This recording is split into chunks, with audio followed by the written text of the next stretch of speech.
Hello, good evening, everyone. Welcome to the class.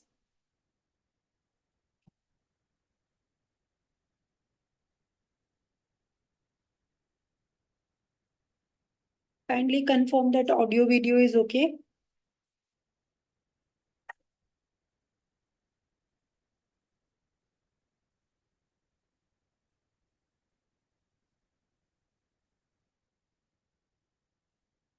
चलिए, start करते हैं। आज हम लोग पार्ट 2 करेंगे, ऑपरेटिंग एंड फाइनेंशियल लीवरेज। हम लोग मॉड्यूल बी कर रहे हैं और मॉड्यूल बी जो है हमारा, मॉड्यूल बी में हमारी जो भी अब हम लोग बेसिकली पूरे मॉड्यूल बी में न्यूमेरिकल्स हम लोगों को करने हैं। सिर्फ यूनिट 7 एक ऐसा चैप्टर है जो कि थियोरेटिकल है।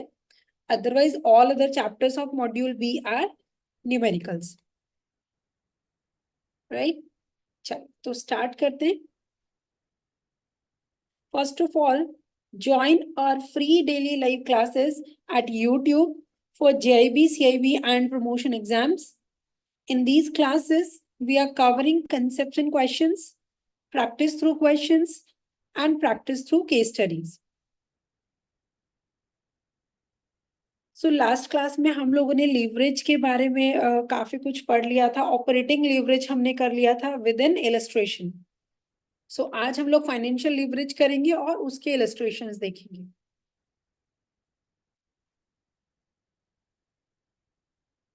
सो देखिए, financial leverage, it is a double edge sword.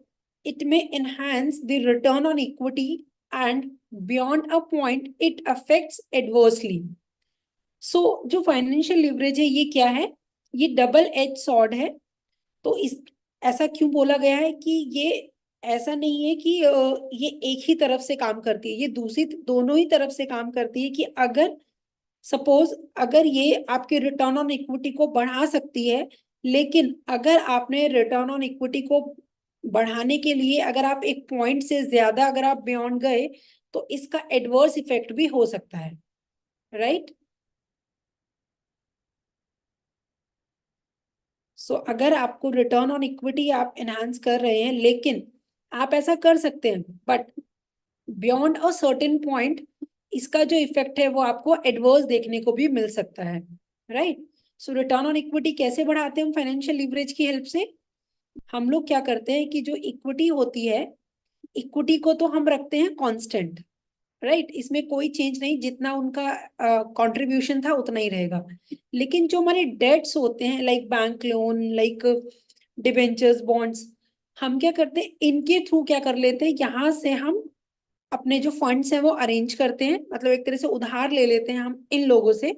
और इनका जो पैसा है, राइट, जो डेट्स हैं हमारे, उस पैसे को हम क्या करते हैं, उस पैसे को हम बिजनेस में इन्वेस्ट करते हैं। फिर क्या होता है, जब हम बिजनेस में पैसा इन्वेस्ट करते हैं तो हमें क्या मिलेगा? Profit, right. अब ये जो प्रॉफिट है, ये प्रॉफिट में से जो हमारे बेसिक एक्सपेंसेस हैं, लाइक हमारे ऑपरेटिंग एक्सपेंसेस, हमारे इंटरेस्ट ऑन डिबेंचर्स, ये सब एक्सपेंसेस पे करने के बाद अल्टीमेटली ये जो भी रिमेनिंग प्रॉफिट है वो किसके लिए होता है? इक्विटी के लिए। सो अब आप देखिए, इक्विटी ने कुछ लगाया नहीं है, right. Equity does not contribute anything. So जो उन्होंने पहले का उनका कंट्रीब्यूशन है वो है, वो कांस्टेंट है, उन्होंने कुछ और इंक्रीज नहीं किया। But without increase their capital they manage to enhance their return on equity. लेकिन उनके जो रिटर्न्स थे इक्विटी पे वो उनके बढ़ गए, even without contributing any amount of additional investment. So क्या किया उन्होंने? उन्होंने ये किया कि डेट्स के पैसे को लगाया बिजनेस में, उससे जो प्रॉफिट हुआ तो हमने इनको इंटरेस्ट वगैरह जो भी देना था डेट्स को, वो देने के बाद जो भी रिमेनिंग अमाउंट है वो किसको मिलेगा? वो फिर इक्विटी को मिला। तो इससे क्या हुआ? ऐसा करने से इक्विटी को बेनिफिट हो गया, या फिर आप कह लीजिए रिटर्न ऑन इक्विटी जो है वो हमारे इंक्रीज हो गए। यहां तक कंसेप्ट क्लियर है, राइट। लेकिन अब हमेशा ऐसा नहीं है कि आप डेट्स को बढ़ाते जाएंगे और आपका जो बिजनेस है वो ग्रो करता जाएगा और उसमें प्रॉफिट बढ़ता जाएगा, नहीं। सो आप लोग मुझे बताइए कि वो कौन से दो रीजन हैं। वैसे तो बहुत सारे रीजन है, बट आप मुझे दो रीजन बताइए जिसकी वजह से ऐसा हमेशा नहीं होगा। लाइक एवरी टाइम ऐसा नहीं होगा कि आप डेट्स को बढ़ाएंगे और उससे आपकी जो इक्विटी पे जो आपको रिटर्न्स मिल रहे हैं वो आपके इंक्रीज होंगे। तो आप मुझे दो रीजन बता दीजिए लाइव चैट में। देखिए, जितना ज्यादा आप क्लास में पार्टिसिपेट करेंगे उतना आपको सीखने को मिलेगा, राइट? क्योंकि एग्जाम में स्पेशली फॉर सीआईबी आपके क्वेश्चन बहुत डायरेक्टली नहीं आने वाले हैं कि व्हाट इज फाइनेंशियल लीवरेज, नहीं आएगा, राइट? वो आपसे थोड़ा ट्विस्ट करके क्वेश्चन को पूछेंगे, थोड़ा कंसेप्चुअल आपकी नॉलेज चेक करने के लिए वो आपसे पूछेंगे। सो इसीलिए आप लोग क्लास में पार्टिसिपेट कीजिए और जो क्वेरीज मैं आपसे करती हूँ उसका आंसर देने की ट्राई कीजिए। Obviously after 2 minutes I will let you know the answer, but at least आपको थोड़ा सा हैबिट बनेगी आपको सोचने की कि आप थोड़ा वहां तक पहुंच सकें। सो बताइए मुझे कि अगर आपने डेट्स को इंक्रीज किया, नॉर्मल जो फिनोमेना है वो ये है कि अगर आप डेट्स को इंक्रीज करते हैं तो आपका जो प्रॉफिट है वो इंक्रीज होता है। और प्रॉफिट के इंक्रीज होने से अल्टीमेटली जो आपके इक्विटी होल्डर्स हैं कंपनी में, या फिर आप कह लीजिए जो आपका रिटर्न ऑन इन्वेस्टमेंट है, राइट, जो आपका रिटर्न ऑन इन्वेस्टमेंट है या रिटर्न ऑन इक्विटी जो है, ये आपका इंक्रीज होता है। ठीक है? तो आप मुझे बताइए कि क्या ये सिचुएशन हमेशा होगी या इसमें कुछ चेंज भी हो सकता है? ऐसे तो फिर बिजनेस हमेशा ऐसे ही करेंगे ना कि डेट्स के थ्रू फंड्स लेते रहेंगे, मार्केट से कर्जा लेते रहेंगे, प्रॉफिट बढ़ाते रहेंगे, और जो इक्विटी होल्डर्स है उनका जो रिटर्न ऑन इन्वेस्टमेंट है वो उनका बढ़ता रहेगा,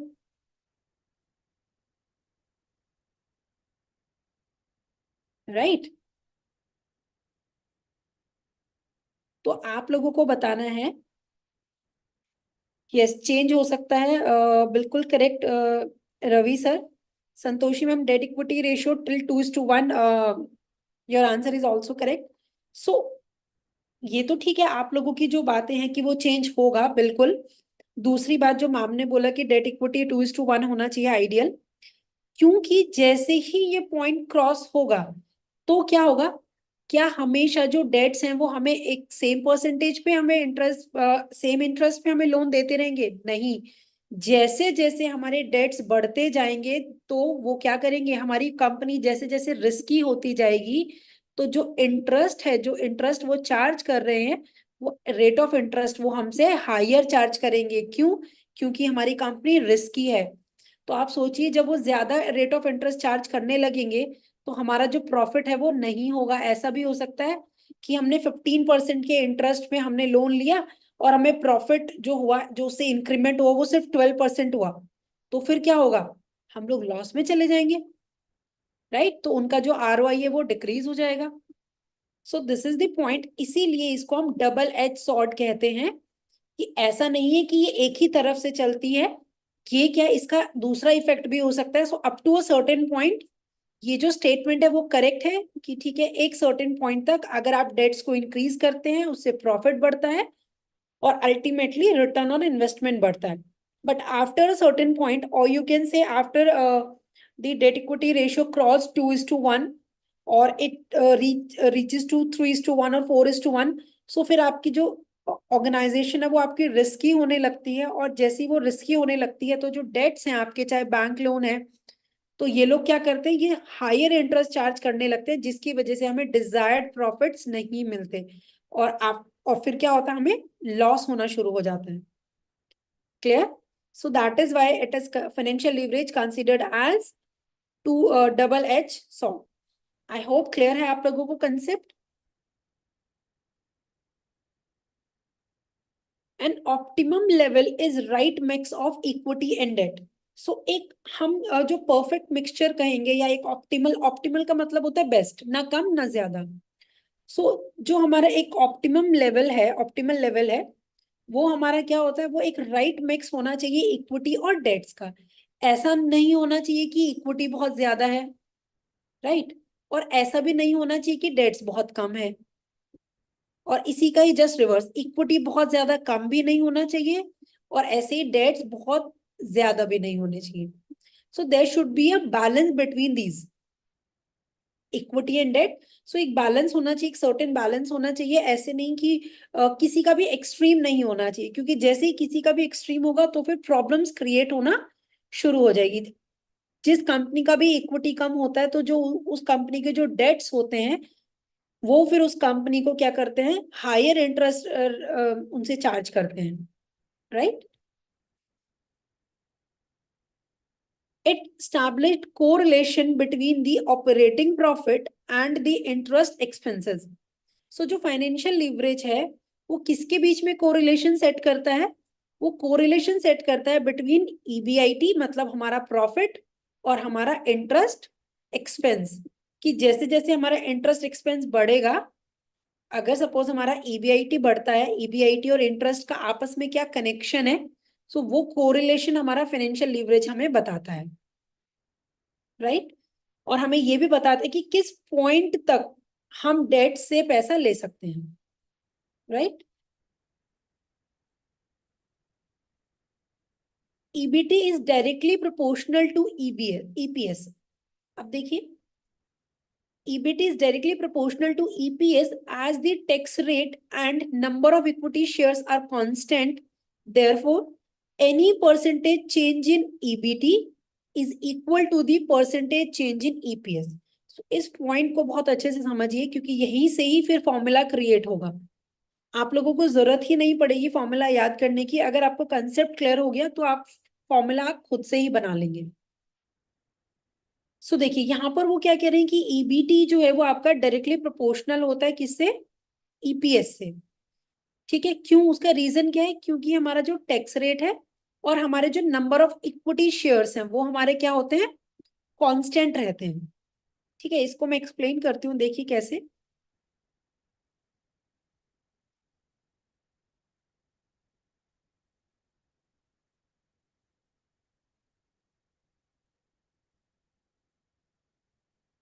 आप लोगों को वो चार्ट याद है जो हम लोगों ने डिस्कस किया था?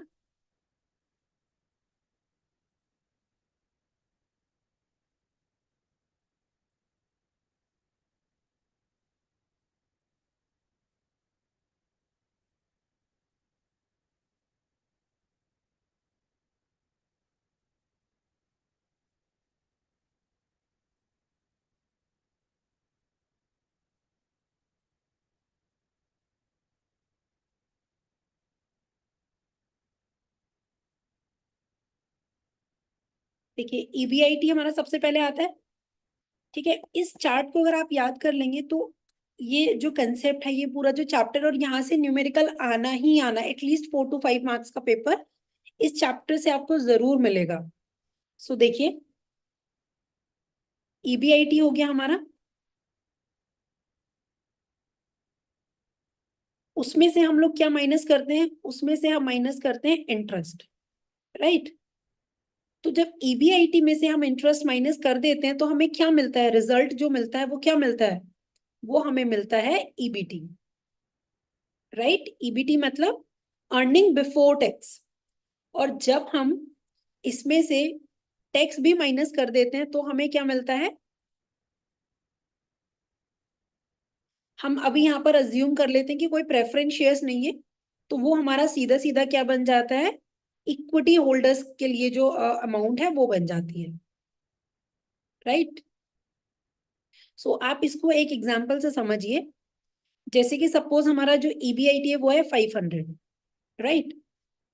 और इंटरेस्ट आप ले लीजिए सपोज 200, तो हमारा ईबीटी कितना आ गया, 300, राइट। और जो टैक्स है, टैक्स का परसेंटेज हम अभी अज्यूम कर लेते हैं 50%।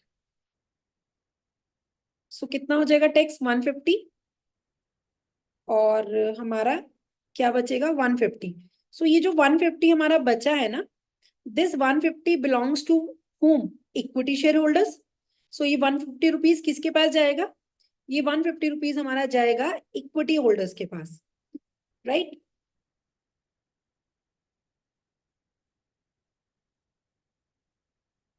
अब आप यहीं पर ही एक दूसरा केस देखिए।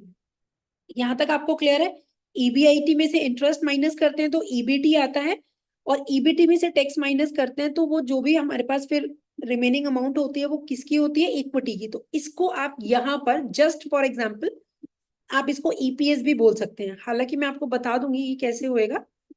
सो ईपीएस आप देखिए, इसको आप अभी ईपीएस मान लीजिए। तो फाइनेंशियल लीवरेज में आपको बताया जा रहा है कि जो आपका ईबीटी है एंड जो आपका ईपीएस है वो दोनों क्या रहेंगे, वो दोनों आपके डायरेक्टली प्रोपोर्शनल होंगे। अगर आपका ईबीटी बढ़ेगा तो आपका ईपीएस भी बढ़ेगा। तो अब आप देखिए कि ये दोनों क्यों ऐसा बोला जा रहा है। अब आप दूसरा एक केस कंसीडर कीजिए। सपोज आपने अब इन्वेस्टमेंट किया और आपका जो ईबीआईटी है वो आपका सपोज हो गया 800, राइट।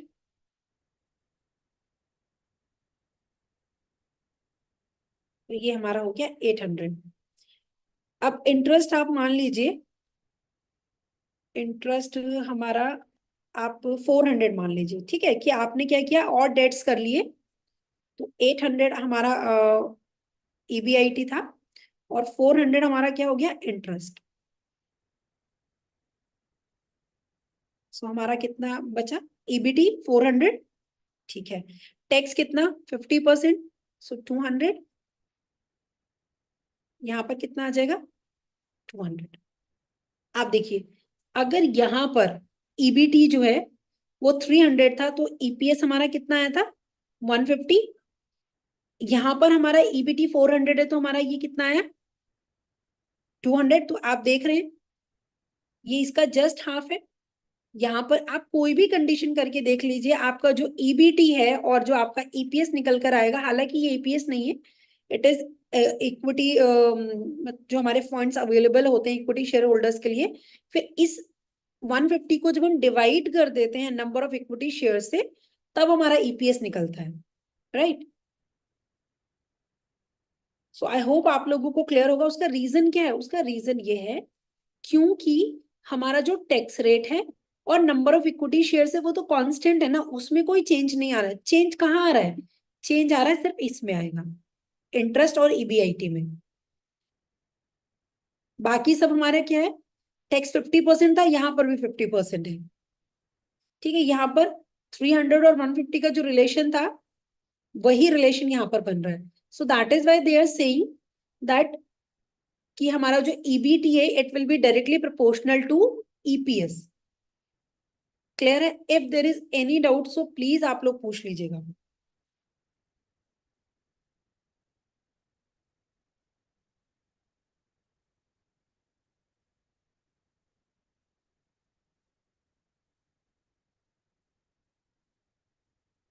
क्लियर है ये, why it is directly proportional,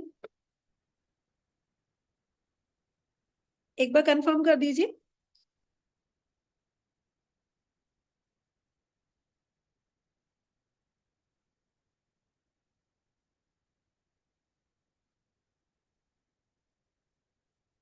अब देखिए, any marginal change, any marginal change in EBT will be equal to the same change in EBIT as interest is assumed to be a fixed amount.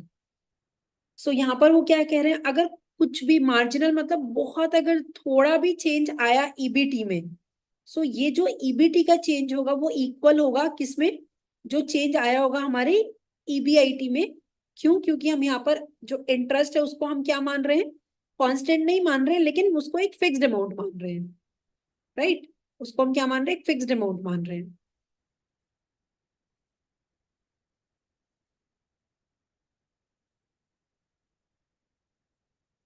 चलिए, सो अब क्योंकि हमने देख लिया है, अब इसका फॉर्मूला देखिए क्या बनेगा। इसका फॉर्मूला बनेगा फिर ईबीआईटी अपॉन ईबीटी, राइट। किसका फॉर्मूला, फाइनेंशियल लीवरेज का। और यहीं पर ही अगर मैं आपको ऑपरेटिंग लीवरेज का फॉर्मूला बताऊं, सो देखिए it is very easy to remember these formulas. आप इसको स्टार्ट कीजिए कहां से, सेल्स से, ठीक है।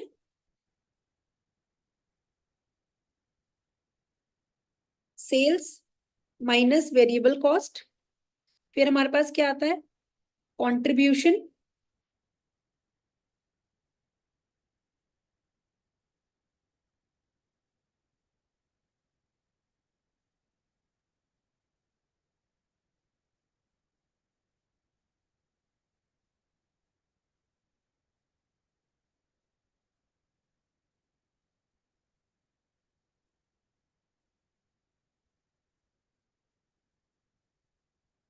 सेल्स, ठीक है, इसको मैं शॉर्ट में लिख रही हूँ, सेल्स माइनस वेरिएबल कॉस्ट।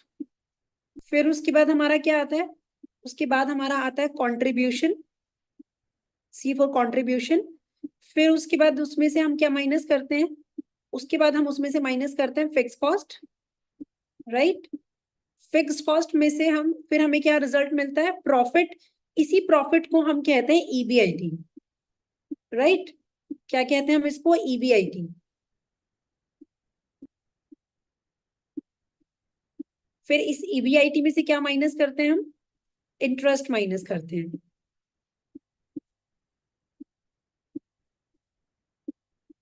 और इंटरेस्ट माइनस करके फिर हमें क्या मिलता है, फिर हमें मिलता है ईबीटी, राइट। सो अभी इससे नीचे नहीं जा रहे हैं हम, अभी बस इतना देखेंगे, यहाँ से हमें दो फॉर्मुलेज लर्न करने हैं।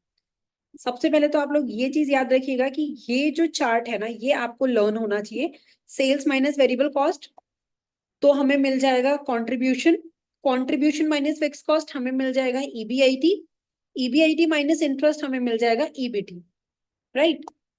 सो अब अगर आप देखेंगे, ऑपरेटिंग लीवरेज का फॉर्मूला क्या था, contribution upon EBIT, contribution upon EBIT, right, contribution upon EBT.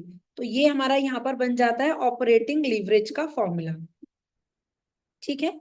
और फिर उसके बाद जब आप फाइनेंशियल लीवरेज में जाएंगे, फाइनेंशियल लीवरेज का मतलब क्या हुआ, जहां पर हम फाइनेंस के उससे देख रहे हैं कि हमने कितना कर्जा लिया तो उसका क्या इम्पैक्ट पड़ रहा है, तो उसके लिए हमने क्या किया, उसके लिए फिर हमने कनेक्शन सेट किया ईबीआईटी एंड ईबीटी का।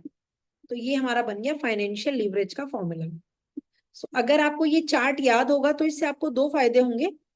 एक तो आपको फॉर्मूलाज याद रखने की जरूरत नहीं पड़ेगी, दूसरी चीज कि आपको यहाँ पर क्वेश्चन में जो भी वैल्यूज गिवन होंगी, अभी हम क्वेश्चन प्रैक्टिस करेंगे तो वहां पर आप देखेंगे आपके हर क्वेश्चन का सोल्यूशन इस चार्ट से निकलेगा, राइट। वहां पर आपको फिक्स कॉस्ट दे देंगे, प्रॉफिट दे देंगे, तो आपको पता होना चाहिए कि आप इस चार्ट में से कहां पर लाई कर रहे हैं। और अगर हम फॉर्मूला की बात करें, सो ऑपरेटिंग लीवरेज और फाइनेंशियल लीवरेज, ऑपरेटिंग लीवरेज में हम देखेंगे हमारे ऑपरेशंस क्या है, ऑपरेशंस मतलब जिस चीज में हम डील करते हैं, राइट।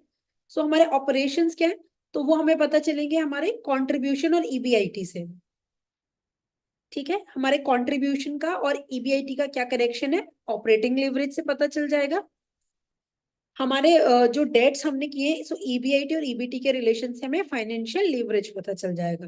और ऐसे इनका फॉर्मूला आप देखिए सेम सीक्वेंस में, सी लिखा है ऊपर, कंट्रीब्यूशन है पहले, तो contribution upon EBIT is the formula for operating leverage, and EBIT upon EBT is the formula for financial leverage. Clear है ये चीज। सो फॉर्मूला है हमारा earning before interest and tax divides by earning before tax, EBIT upon EBT. Operating leverage का formula है contribution upon EBIT. इसको बार बार इसलिए लिखवा रही हूँ जिससे कि आपको याद हो जाए, क्योंकि एग्जाम में आएगा ही आएगा, ऐसा हो ही नहीं सकता कि यहाँ से क्वेश्चन ना आए। लास्ट टाइम भी आया था, राइट। और फाइनेंशियल लीवरेज का फॉर्मूला क्या है, E B I T upon what, EBT.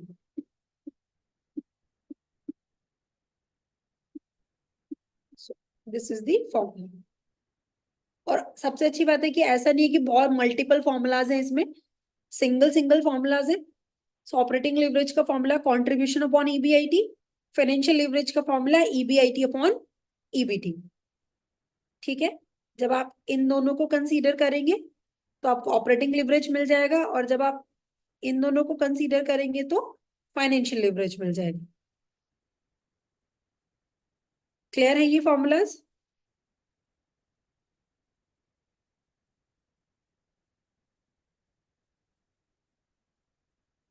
चलिए ठीक है, फिर आगे बढ़ते हैं।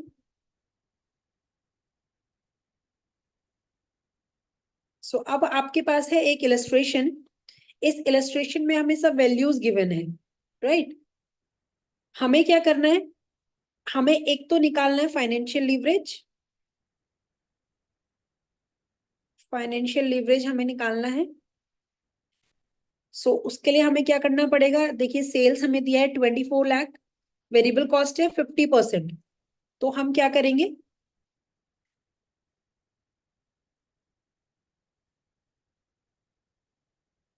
तो हमारा है, सेल हो गई हमारी 24 लाख, या इसको हम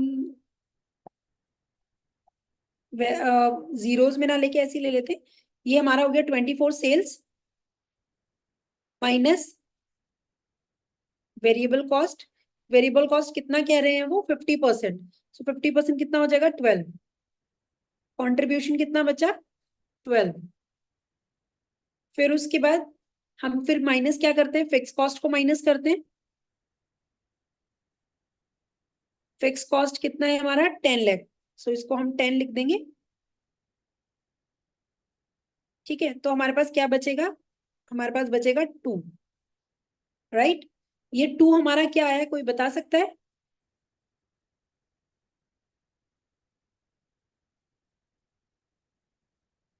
ईबीआईटी। राइट, सो ईबीआईटी हमारा कितना आ गया, 2। ठीक है, फिर ईबीआईटी में से हम क्या माइनस करते हैं, इंटरेस्ट। कितना इंटरेस्ट हमें दिया है, बोरोड कैपिटल है 10 lakh rupees at the rate 10% per annum. सो 10 लाख का 10% कितना हो जाएगा, 1 लाख। सो 1 हमने इंटरेस्ट माइनस कर दिया। ठीक है, तो हमारे पास क्या बचेगा, हमारे पास बचेगा 1। And what is this 1, this 1 is our EBT.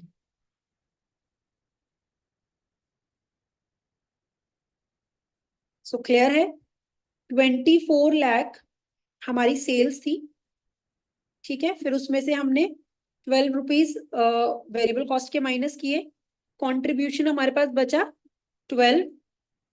Fix cost हमें दी हुई थी 10 लाख रुपीज, सो उसको हमने माइनस कर दिया, तो हमारे पास बचा 2। एंड ये 2 हमारा क्या होता है, ईबीआईटी। फिर ईबीआईटी में से इंटरेस्ट माइनस किया, कैसे निकाला इंटरेस्ट, 10 लाख रुपीज का 10%, सो 1 और 1 लाख और 1। सो हमारे पास ईबीटी कितना बचा, 1। अब वो हमसे क्या पूछ रहे हैं, फाइनेंशियल लीवरेज का फॉर्मूला। हम तो दोनों बता सकते हैं, यहाँ पर ऑपरेटिंग लीवरेज का पहले निकाल लीजिए। ऑपरेटिंग लीवरेज का फॉर्मूला क्या होगा, ऑपरेटिंग लीवरेज का फॉर्मूला हमारा होगा कंट्रीब्यूशन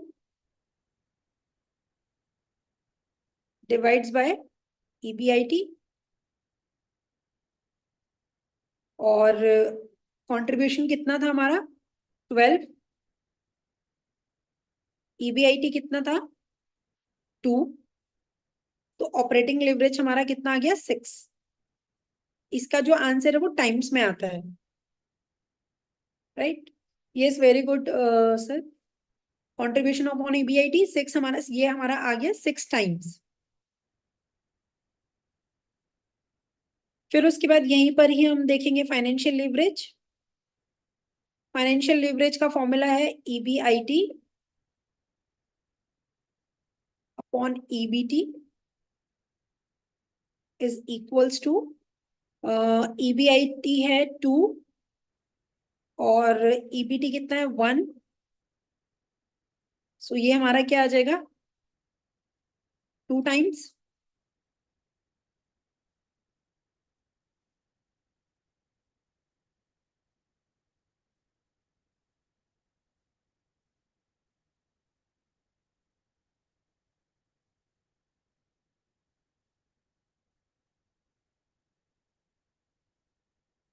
क्लियर, अब एक बार इसका सोल्यूशन देखते हैं।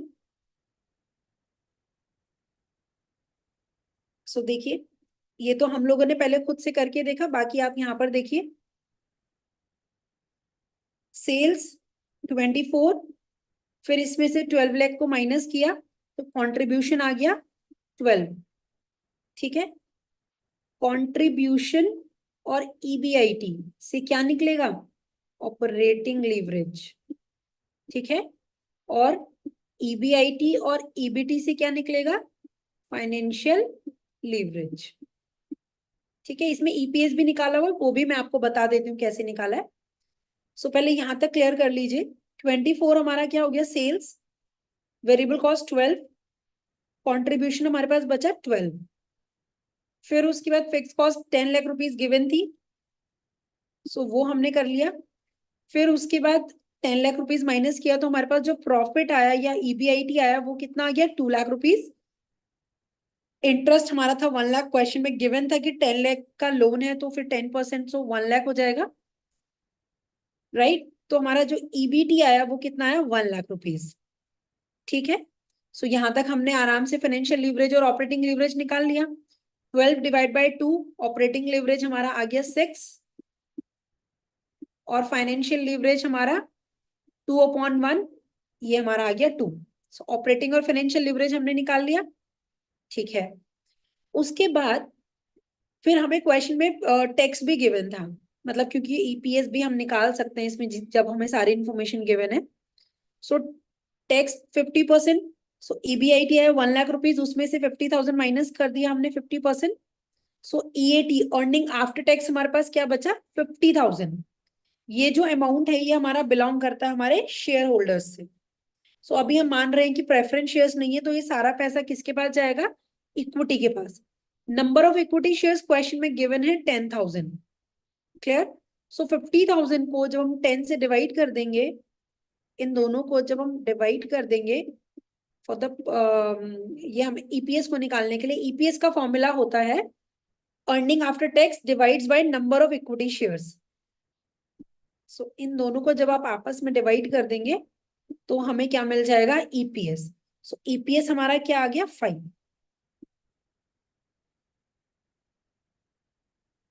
ठीक है,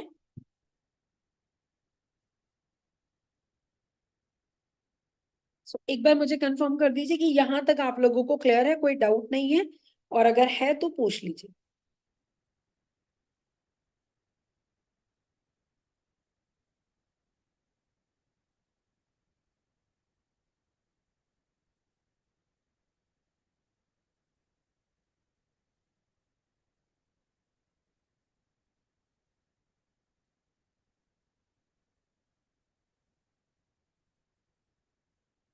चलिए,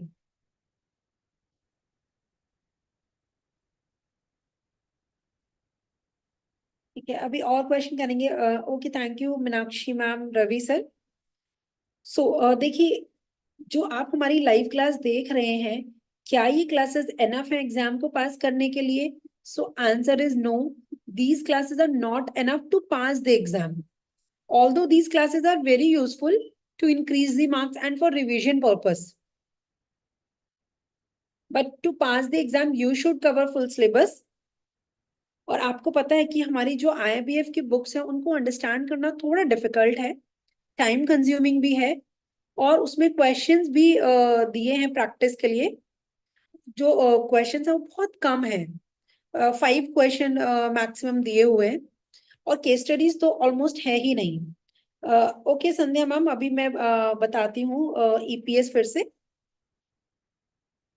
सो इसके लिए आप क्या कर सकते हैं, आप हमारे जो वीडियो लेसन्स हैं उनको आप ले सकते हैं, हमारे क्वेश्चन बैंक्स को आप ले सकते हैं प्रैक्टिस के लिए, और केस स्टडी कोर्सेज भी आप ले सकते हैं for the practice of case studies.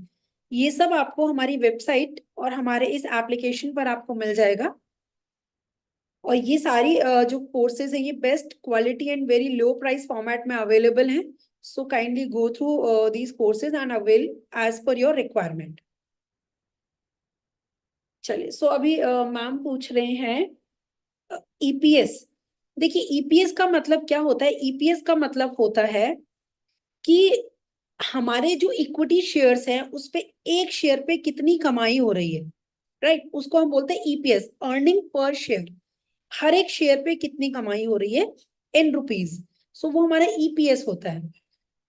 तो अगर हम इसको बात करें कंसेप्ट की, तो कंसेप्ट इसका ये होता है, हमेशा याद रखिएगा, सबसे पहले जो पेमेंट है, जो भी हमारा प्रॉफिट होता है उसमें से सबसे पहले पेमेंट जाती है इंटरेस्ट की। ये किन का इंटरेस्ट होता है, ये इंटरेस्ट होता है हमारे सारे डेट्स का। कभी भी कंफ्यूज मत होइएगा, डेट्स का मतलब सिर्फ डिबेंचर्स नहीं होता, डेट्स का मतलब all long term borrowings, all outside borrowings of the company, क्योंकि शेयर्स तो इंटरनल बोरोइंग्स हो गए। तो कंपनी की जो भी एक्सटर्नल बोरोइंग्स होती हैं, इंक्लूडिंग बैंक लोन और लोन फ्रॉम थर्ड पार्टी और डिबेंचर्स बॉन्ड्स, तो वो सब डेट्स में इंक्लूड होते हैं। तो इन सब का जो ब्याज है वो हमारा सबसे पहले प्रॉफिट में से माइनस किया जाता है। और इसीलिए हम कहते हैं कि सबसे पहले जो पेमेंट है वो किसकी होती है, डेट्स की होती है। ठीक है। उसके बाद फिर हम क्या करते हैं, फिर हम टैक्स पे करते हैं। सो इंटरेस्ट दे दिया प्रॉफिट में से, पहले इंटरेस्ट पे कर दिया, फिर उसके बाद हमने टैक्स पे कर दिया। टैक्स पे करने के बाद हमारे पास जो भी पैसा बचता है वो पैसा बिलोंग करता है हमारे शेयर्स से, हमारे जो शेयर होल्डर्स हैं उनसे बिलोंग करता है। फिर उसमें प्रेफरेंस शेयर्स भी होते हैं और इक्विटी भी होते हैं। अगर प्रेफरेंस शेयर्स हैं कंपनी में तो फिर पहले उनको पेमेंट की जाएगी, फिर जो बचेगा वो इक्विटी को मिलेगा। ठीक है। लेकिन अगर प्रेफरेंस नहीं है तो फिर टैक्स के बाद जो भी ये हमारा अर्निंग आफ्टर टैक्स आया है वो सारा का सारा इक्विटी शेयर्स को मिलेगा। और हालांकि देखिए मिलने में और उनका पैसा होने में फर्क है। ठीक है। मिलने में उनको जरूरी नहीं है कि कंपनी, सपोज इनका ईपीएस 5 रुपीज पर शेयर है, तो जरूरी नहीं कि कंपनी इनको 5 रुपीज पर शेयर दे देगी। कंपनी क्या करती है, इसमें से कुछ पैसा रिटेन कर लेती है बिजनेस के एक्सपेंशन के लिए और किसी काम के लिए। तो कंपनी क्या करती है, सपोज 50% 60% ऐसे डिविडेंड देती है। जरूरी नहीं कि जितना अर्निंग है उतना टोटल उनको दे दिया। राइट। और इसको कैलकुलेट करने का जो फॉर्मूला होता है वो होता है अर्निंग आफ्टर टैक्स। इंटरेस्ट और टैक्स पे करने के बाद जो प्रॉफिट्स बचते हैं उनको जब आप नंबर ऑफ इक्विटी शेयर से डिवाइड कर देंगे तो you will get EPS, earning per share. ठीक है। आई होप क्लियर होगा। और ये सारे कंसेप्ट क्लियर होना बहुत जरूरी है एग्जाम के लिए, स्पेशली फॉर सीआईबी, क्योंकि आपका जो एग्जाम है वो अब बहुत कंसेप्चुअल आ रहा है। राइट। अभी आपसे वैसे क्वेश्चन नहीं पूछा जा रहा है। ठीक है। सो अभी हम लोग इसको अब नेक्स्ट क्लास में कंटिन्यू करेंगे। अगर आप हमारी क्लास का रिकॉर्डेड वर्जन देख रहे हैं और कोई क्वेरी है तो आप हमें वीडियो के कमेंट बॉक्स में आप पूछ लीजिएगा। कोई और क्वेरी है तो आप हमें मैसेज कीजिएगा इस जीमेल एड्रेस पर। आपको क्लास कैसी लगी है आप उसको अकॉर्डिंगली लाइक और डिसलाइक कर दीजिएगा। अगर आपको लगता है कि क्लास बेनिफिशियल है तो kindly share it with your friends and also subscribe the channel by pressing bell icon button so that you get all the notifications of our classes, and we will continue in the next class um, with composite leverage, and hopefully in the next class we will complete this chapter. Chale, so thank you so much.